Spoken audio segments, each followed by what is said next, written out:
You're listening to an Airwave Media Podcast. How would you like to challenge your little grey cells while reveling in the vintage perfection of David Suchet's Poirot? If so, then the Labors of a Hercule podcast was made for you. We're taking a deep dive into every episode of this masterpiece of television and giving you the clues you need to solve the case along with Poirot himself. We present the case and you solve it. Whether you're a detective in the making, or if you just simply want to gush over the genius and art decadence of Agatha Christie, then subscribe now to the Labors of Hercule wherever you get your podcasts.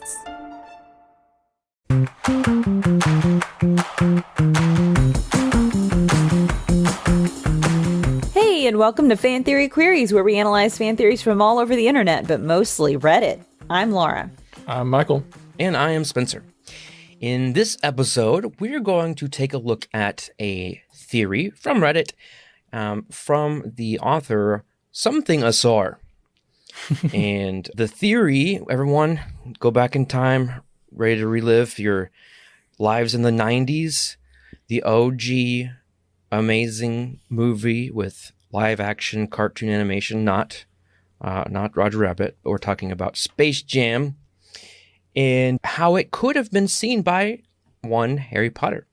So the theory is called Harry Potter saw Space Jam when it was in theaters.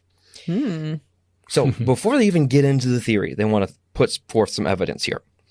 In November of 1996, Space Jam was released in theaters. It received largely mixed reviews from critics, but I remember as a kid thinking how awesome it was. That was back when it was cool, when Looney Tunes were cool, right? That was Nobody the knows. best. Yeah, nobody cares about Looney Tunes anymore. Disney has kind of taken over the world. But it was number one in North American box office and grossed over $230 million worldwide. Becoming, this is a very high bar, becoming the highest grossing basketball film of all time. So, good job, Mike. Not you, Hey, Mike. Mike Hoosiers Jordan. was a very popular film before that. Well, not popular enough, clearly. Also, in November of 1996, Harry Potter pretends to put Felix Felicis into Ron's juice to give his friend a boost of confidence before a big Quidditch game. Felix Felicis, also called Liquid Luck, was a potion that made the drinker lucky for a period of time during which everything they attempt would be successful. It turned an ordinary day into an extraordinary one. And so we have a report here from a website. Gryffindor Quidditch team wins its first match with Ron as keeper, and the date is November 1996. So the theory, finally we get to that, Harry Potter sneaked, I think they meant snuck, Harry Potter snuck away from Hogwarts for a weekend in order to see Space Jam in theaters.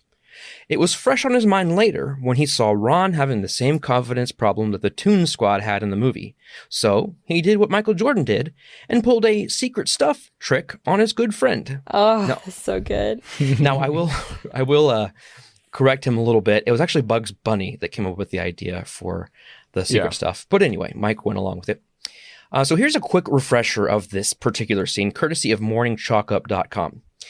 You might recall during the game against the Monstars, the Toon Squad got dominated the first half. In the locker room, Bugs and Jordan gave a rousing halftime speech that includes the discovery, quote unquote, of Michael's secret stuff, which is a not so discreetly labeled bottle, presumed to be some of a performance-enhancing beverage.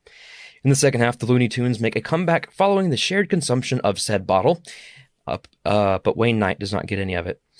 In the third half, actually, the Monstars strike back, at which point Michael Jordan tells the team that his secret stuff was actually just water, and they didn't even need it at all. Side note, you can actually buy water bottles that look just like this water bottle from the movie. With the really? label? With the label written I love by that. Bugs Bunny. That's so I need cute. to get one. What a great idea. I know. So they continue. Harry Potter's Hogwarts friends would have no idea if Harry snuck away, because with the exception of Hermione, who would never have snuck away from Hogwarts in the middle of a semester, they couldn't possibly comprehend a Muggle movie. So that's all there is to the theory. So they say that they wouldn't have knew that Harry stole this idea from the movie because they wouldn't have even understood the movie to begin with. Because they're magic. Yes. So that's the theory. There were no comments on it, surprisingly enough. I didn't quite understand that. But first of all, when I was a kid, I loved Space Jam. I remember, I'm not a sports guy, and I hated playing basketball. I hated it. Yeah. But I loved the movie. It was fun getting to learn about Michael Jordan as a kid. Like, I loved the I Believe I Can Fly, and getting to be introduced to some athletes, some pro basketball stars like Charles Barkley and Larry Bird and some of those classics, and see them get their talents stolen by the aliens, and then watching them as they try to play without their talents. It was good fun. I remember watching it with my dad, and he cracked up when Bill Murray shows up down in the Toon World to come play, and because he's a big Bill Murray fan. But anyway, did y'all like it? Because I actually had a black basketball that said Space Jam on it, and I had some Space Jam pajamas. Were y'all big fans of it? Oh yeah, this was one of the formative movies of my childhood. Yeah. I was a big fan too, and I actually did play basketball, and I loved playing basketball. Well, I played basketball. I hated it. Yeah, though. I was not very good. Well, you probably stood on the court and had the ball passed to you, but did you actually play? I made 50% of my free throws, so. Yeah, you shot 2. I shot 2. That's correct. So that was good. Do you think it's possible that this movie was even in the periphery, or so I'm trying to think, would that have been Harry's first year at Hogwarts? No. Okay.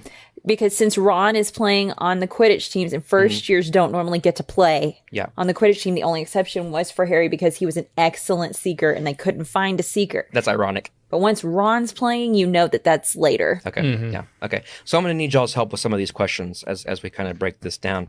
Because really, there is no supporting evidence to this theory. It's just a guess, a nice thing to imagine, and I like that. But we're going to go over some points that could possibly prove to be nails in the coffin for this theory. But first, I suppose this is something that he could have maybe while away from Hogwarts at home on a summer break. He maybe saw a preview for.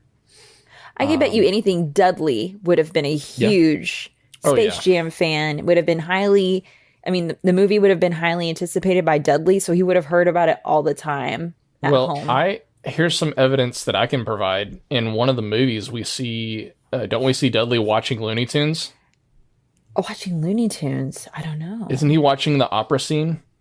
I have no clue. Remember with Bugs Bunny? Marriage of Figaro? I could have sworn.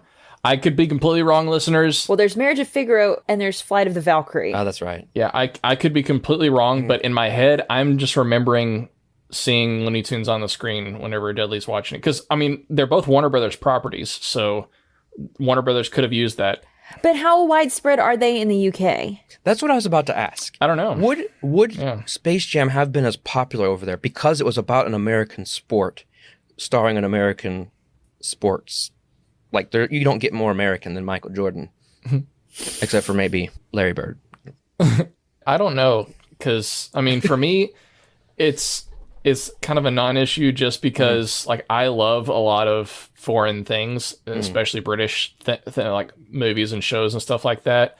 So for me, the idea of being a fan of something from another country is not that big of a stretch, but who knows? Okay. All right. Well, I want to go into some considerations here because we don't have any comments to go over. Some theories I put a lot of research in, some I don't. This one I actually spent quite a bit of time to prove one point. Because I was like, is it even possible? Would he have even been able to, if he snuck away during a semester of school, could he have gotten to a movie theater? And so I looked. First of all, I didn't even know where Hogwarts was supposed to be. And so what I found was the film Prisoner of Azkaban says that Dufftown, Scotland, is nearby. Otherwise, we're not given any kind of identifier because it's intentionally hidden from Muggles, And so if that's the case, if it's near Dufftown, Scotland, the nearest movie theater that existed at that time, because I made sure to account for that, is Moray Playhouse Cinema in Elgin, or Elgin, whatever, which is, depending on which way you go, an average of about 20 miles away. So, from Dufftown, or Duffton, they say things funny over there. So, it's not that far away. But my question is, and this is where I need y'all's expertise. Mm-hmm. Is it a thing? I mean, I know they went on all their wacky adventures and dangerous near-death adventures and that kind of thing, but right. How easy would it have been to sneak away off of Hogwarts campus? Like, do they have that freedom, or are they like, is it a rule that they have to stay there? No, they're from my understanding, they're meant to stay on the school grounds unless they're given that every once in a while they're given a day where they can go to like Hogsmeade and go to the town there. And even then they have to have special written permission to do that. Yes. From like their house professor, correct? Yes. Or no, they have to have their parents or guardians sign something to give to their house, the lead of their house. But Laura, correct me if I'm wrong on this. Wouldn't Harry have had the Marauders map at that point? Well, so I've been looking while y'all been talking, and we're going to be for 1996. This would be in Order of the Phoenix. Oh yeah, so he definitely would have had the Marauders map. So he has a way to find secret passages out of the castle to sneak out. And he's got the cloak of invisibility, right? Yes, exactly. So he could have snuck out and flew away on his broom. Yeah, he could have He could even use flu powder. Yeah, he could have done that. He also could have taken public transportation, He was like one of the main people that was used to Muggle transportation. That's true. He's pretty well versed in it. I want to my gut says, well, he would have to have known where the nearest movie theater is. But at the same time, if he was using public transportation, he'd just be like, "Hey, mate, take me to the nearest movie theater, please." And what was that? All of our UK listeners, we sincerely apologize. It's keeping things interesting for whatever that accent was that Spencer just tried to do. That was rough. That was nearly had the snick. So, having said that, I don't apologize. I'm proud of what I just did. Because, I mean, what do I have to lose? Y'all aren't rating and reviewing our show over there and across the pond. Oh, snap. So, there's that. Do y'all have anything to add as far as, if some restrictions or things that he would be up against to make this even possible? Well, just his schedule. Yeah. Do they do things on Saturdays? He was pretty busy most of the time. That's true. Especially at the point of Order of the Phoenix. Yeah. Off time, isn't this when we have the training of Dumbledore's army starting up? Yeah, I was going to say, this is whenever the worst person in all of the Harry Potter stories is at Hogwarts, and she's specifically keeping an eye on him. So that makes it much more difficult. That's right. Professor Umbridge has all those ridiculous rules. Oh, that jerk. So that would make it very hard to get out, too. Yeah. Okay. I guess it's later. Isn't there a point when we get a new head minister of magic that they actually have Dementors like roaming the edges of the Forbidden Forest and like as quote unquote protection? That's not by this book yet. I thought that was like in Azkaban because they were. I was going to say that's Prisoner of Azkaban because they're looking for Sirius Black. Yeah, they were afraid of him. Like that was their excuses. Yes. We need these Dementors here so that Commissioner Gordon doesn't come kill everybody. And then the Dementors don't show up again until after Dumbledore's dead and Snape has taken over as headmaster. Those Dementors are they're the worst thing about prison. If you haven't heard before. Okay, Prison Mike. It's going to be hard for listeners. We got a lot of mics that we keep talking about, and yet our co-host is Michael. Yep. We only call him Michael, though. We don't call you Mike. So sometimes I write Mike just because it's shorter. Yeah. Okay. Let me think more. Okay. So we've said we're in book 5. He does have these things, these objects and knowledge that would be beneficial to him. But then at the same time, we're also pointing out that we've got Professor Umbridge there watching and waiting to get him. I in Dumbledore's army is training in any spare time that they have, basically. Yeah. And so I don't know when he would have, unless he got like, oh wait, Hermione doesn't have her time turner anymore, so he can't use that. So no. And there's always the threat of a lurking Voldemort at the local movie theater. So, so how are y'all feeling on this? Need any more time to discuss? No. No, I think I'm ready to That's go. what I thought. So why don't we take a quick break, gather our thoughts, maybe get a refill of our secret stuff, and we'll reveal our ratings when we come back.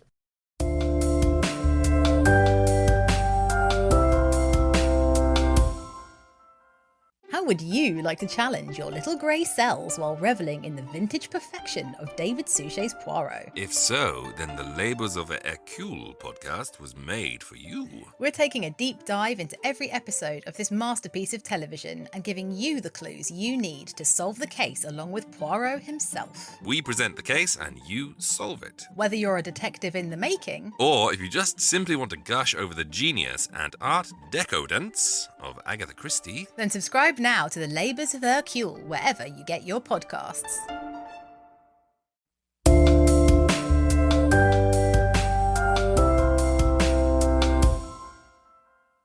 Okay, who's ready to score this theory?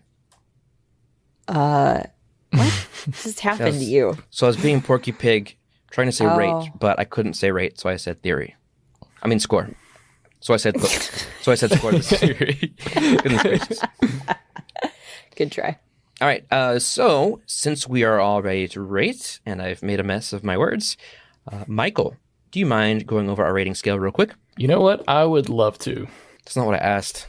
I asked if you minded. That's not the right answer to that question. It's yes or no. The highest rating that we have is genius. This is reserved for only the best theories, which we believe are better than the actual canon. The next step down is plausible. It's a good theory, it's believable. Unlikely is next. It's not a terrible theory, but pretty unlikely, as the name suggests. And then the last thing is preposterous. These are the theories that are just stupid. Basically, we're all dumber for having listened to them. Does anyone want to volunteer to go first, or do I have to call on someone? Oh no, this is easy. I'll go. It's preposterous. This is absolutely preposterous. What? Really? Oh yes, I can definitely say I can see Harry would have been interested in seeing the film. Yeah. He would want. I think he would want to. I think he would enjoy it. But at the same time, his life is a little crazy right now, Yeah. and he's Sometimes you just need a break from the crazy. kind of got like people trying to, I don't know, kill him and stuff. So I don't know Since the about. day he was born. I don't know about like. I'm gonna take some time out away from where I'm safest with Dumbledore to go watch this movie. Except Dumbledore wasn't there for most of that time period. Oh, that's right. He was starting to look for the Yeah. Horcruxes and was Yeah. always gone, and it was frustrating Harry because he couldn't talk to him. Yeah. And he was being a moody little teenager. Yep. But still, Hogwarts was still, at least with like McGonagall, Yeah. it was still the safest place for him to be. And we've already established there's just too much going on here that he never would have gotten away from campus. And then there are other theories out there about like Rita Skeeter got so mad at Harry that she came to the Muggle world, and that's how we got the books Harry Potter, because she's actually J.K. Rowling. So it's like, I think she would have included that. All right, Michael, what about you? I think that this is hard because I really love this theory. Like, I love the idea of this and the explanation, the connection that they make between him giving the It's very stuff creative. There is no yeah, connection. but because there's so much against it, It's a big I can't give it preposterous because I don't feel dumber for having listened to it. But it's definitely getting an unlikely. Okay. All right. I'll go with preposterous. I feel dumber having spent all the time that I did trying to make this work, and it still doesn't work for me. It's just definitely preposterous in my mind. See, y'all are bringing up all this lore stuff with as evidence that this couldn't have happened. My thing is, this movie would have had much bigger influence on him and his actions there at Hogwarts. Like, he would have been giving people lessons on what a divot is and how to fix one. And, like, he would have been quoting. He would have been dunking on people out at the Quidditch pitch. Why isn't he singing Basketball Jones? And yeah, he would have been a lot cooler than he actually was. Exactly. That's my big evidence. But yeah. He's singing Basketball Jones. So yeah, this is definitely preposterous. So since we've all rated it and had a lovely discussion, fun fact, everybody, we're now moving to a single theory per episode format, starting with this one. So our time is about to close, but don't fret because we'll still bring you the same amount of content, just broken up 3 times a week rather than one large dump, because who really wants one large dump, especially when it's from someone you don't know? So having said all of that, it is time to bring this episode to a close. But before we wrap everything up, I do want to share this fascinating detail that I found on Reddit the other day. Discovered by Draco137 was taken. This person is clearly a brilliant mind when it comes to analyzing movie subtext, because they spotted this, and I had no idea. But in 2008's Iron Man, Tony Stark goes without eating beef for so long while hostage that he realizes that he really wants a cheeseburger when he finally escapes. This is because Tony learns from his missed steaks. Boo, sir. I say boo. I thought it was pretty clever. Terrible. Mistakes. Okay. Yeah. If I had a cricket sound effect, I'd play it. Spending Spencer has one, but okay. Well, this has been your little mini fan theory queries. I'm Laura. I'm Michael. And I'm Spencer. In our next episode, we ask, is Lady Tremaine from Cinderella a Black Widow? No, not the ScarJo kind, the stabby jerk lady kind. Subscribe to Fan Theory Queries so you don't miss out on that and other fascinating fan theories. Fan Theory Queries is part of the Airwave Media Podcast Network. Visit airwavemedia.com to listen and subscribe to their other fine shows like Legends of the Old West, Art Smart, and Attaboy, Clarence! How would you like to challenge your little grey cells while reveling in the vintage perfection of David Suchet's Poirot? If so, then the Labors of a Hercule podcast was made for you. We're taking a deep dive into every episode of this masterpiece of television and giving you the clues you need to solve the case along with Poirot himself. We present the case and you solve it. Whether you're a detective in the making, or if you just simply want to gush over the genius and art decadence of Agatha Christie, then subscribe now to the Labours of Hercule wherever you get your podcasts.